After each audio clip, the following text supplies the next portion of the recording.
Good evening, everyone, and welcome to the 46th Annual Mill Valley Film Festival here at the Sequoia Theater. This is an event I know a lot of you are looking forward to. I'm K.D. Davis, Senior Film Programmer Emerita now, and Program Consultant, and still happy to be part of the team, particularly when films like this come before us. We are so honored to welcome you to the world premiere of the 9 Lives of Barbara Dane.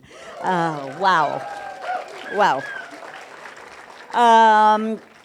Let's see, housekeeping and important items to start the show with.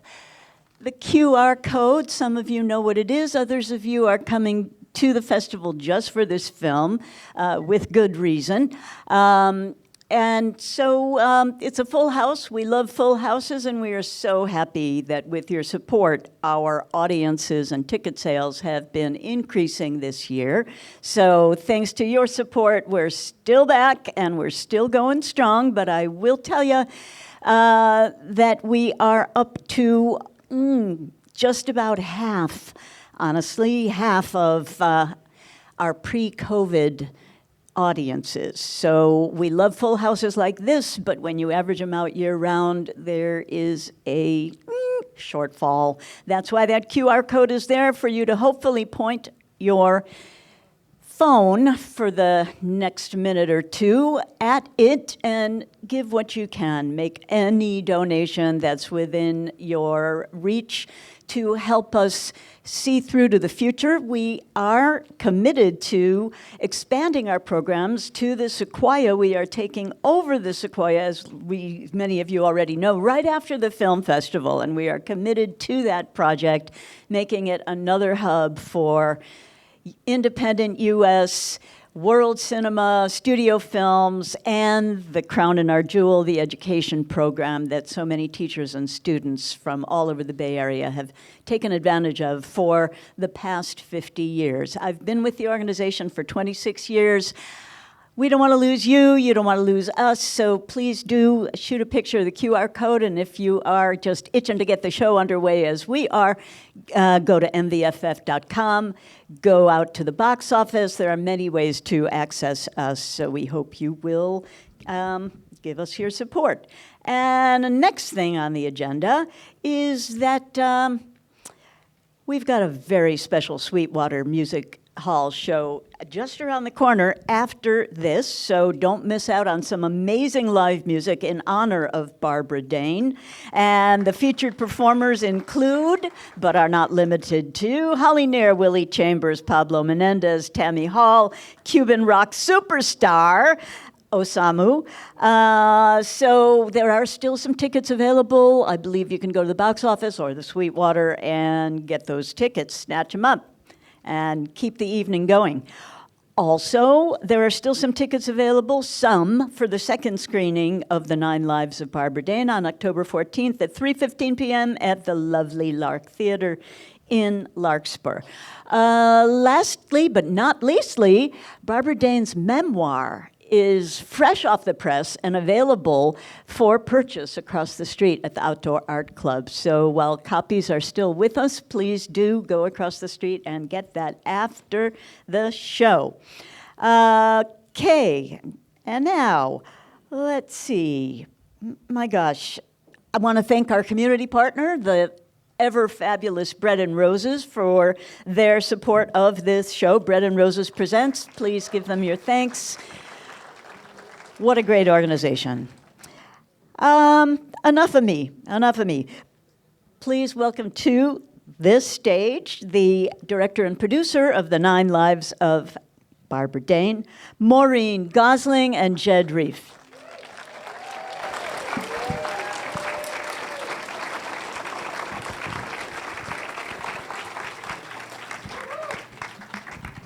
Thank you. Thank you, KD. This is fantastic. We're so excited. We are so grateful to the Mill Valley Film Festival for having our world premiere here. They know how to treat their filmmakers right, and this is like hometown, and so it's just so wonderful to have so many familiar faces in the crowd, family, friends, and we are very excited, and we also have the star of the show in the crowd. She's Barbara Dane in the house. Let's hear it. She made it. Yes. We're absolutely thrilled. We've been waiting for this day to share this wonderful experience of her life with everybody. And after the screening, we'll be back for a Q&A, and we'd really like to hear what you thought of the film and any ideas or questions you have for any of us. And thank you again for coming. We'll be right back after the screening. And don't forget to vote. This is a balloted screening, Please do vote. vote. And now, please welcome back the director and producer of The 9 Lives of Barbara Dane, Maureen Gosling and Jed Riffe.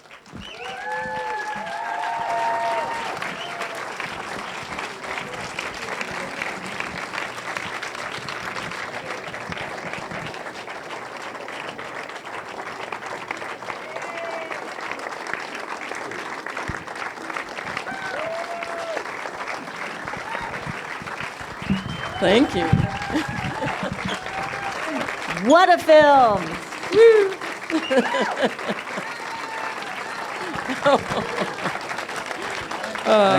Thank you. Thank you. Okay.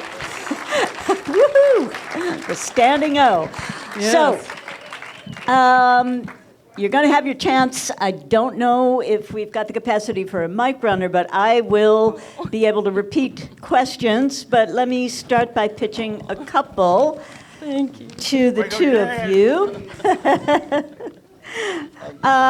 So Maureen, how did you first encounter, how did Barbara Dane enter your life, and when did this bodacious and beautiful subject become your desire to make a film?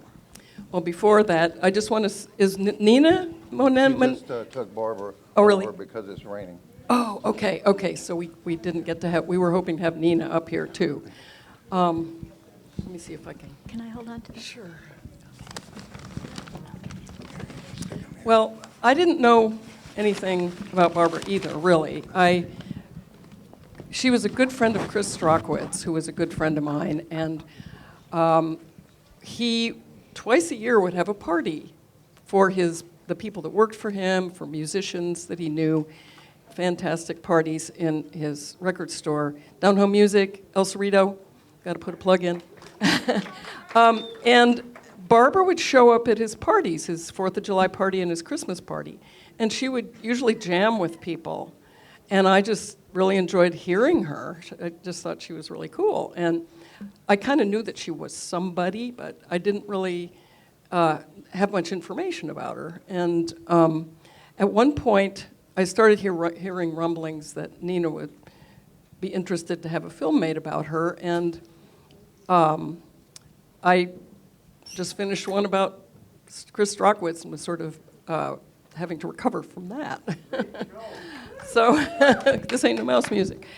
Anyway, so Nina asked me to do a promo video for the release of Barbara's CD at the age of 89, throw it away. And then it was clear that she was going to have a release party for the record at Yoshi's Jazz Club in Oakland.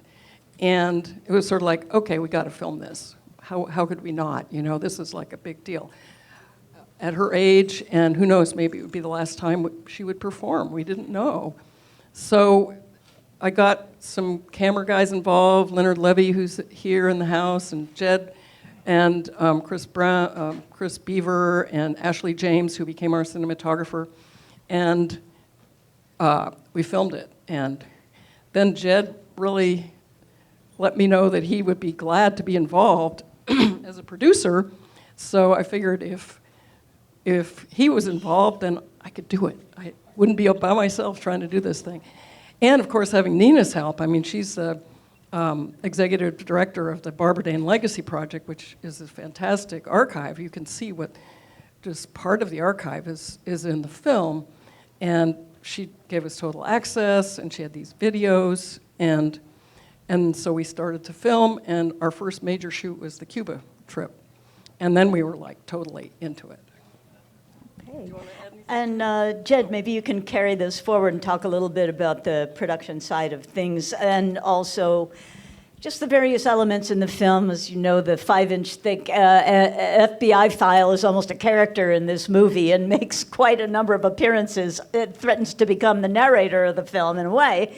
Did the FOIA file predate the film? And she was... Oh, yeah, she had been collecting and She had getting it. more information. Okay. Now, you got to realize the 4-inch thick file ends at 72.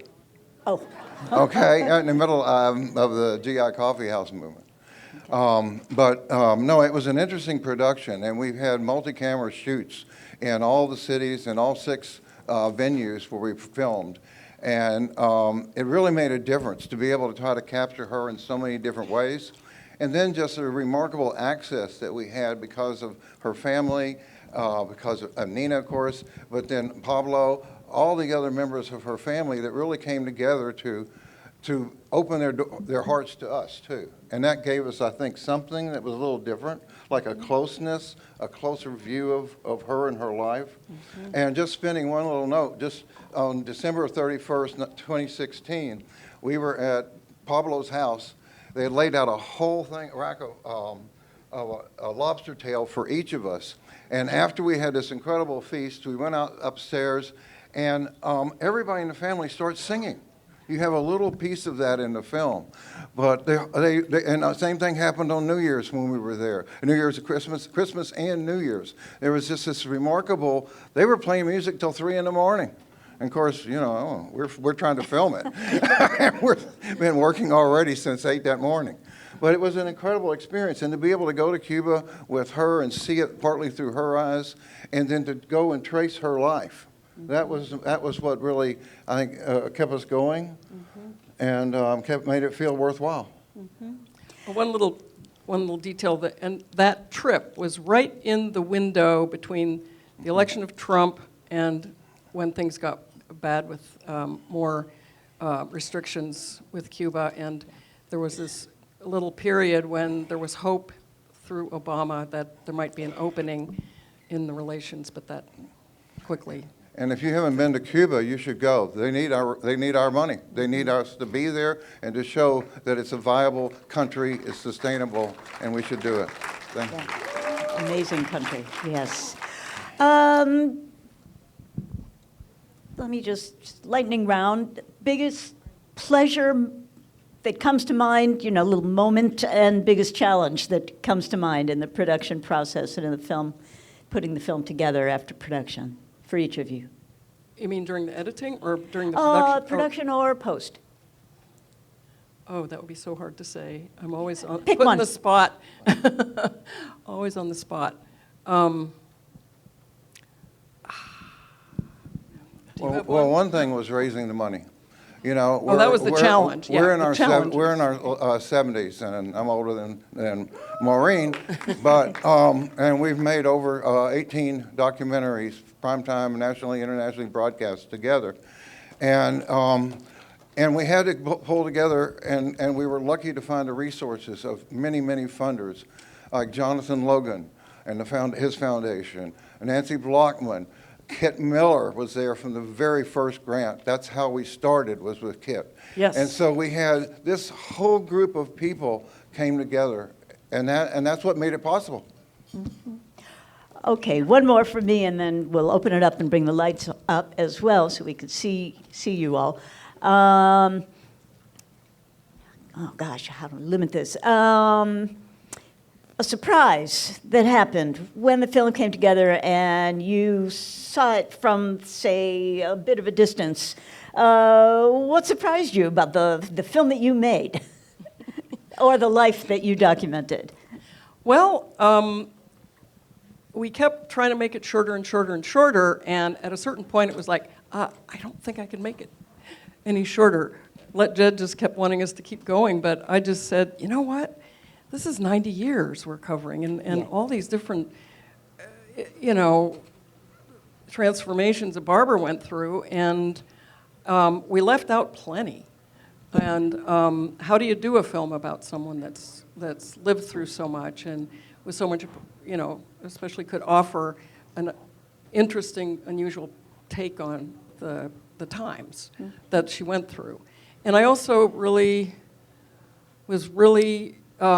I noticed in a lot of films about male musicians, you never learned about their personal lives very much. You didn't learn about were they going through a rough time with a marriage or a girlfriend or whatever. There weren't references to the impact of family life on their lives, and also the fact that a lot of times women would drop out of the music business because they would have to deal with either kids or caregiving, and that happened to Barbara. But I just thought it was really great I really want to show how she kept her family involved, and this is part of like women's multitasking. And it's a part of women's history, and I also was hoping to, it was pretty clear after a while that this was a feminist history rectifying a missing person in the story. So that's one of the things that I was trying to do.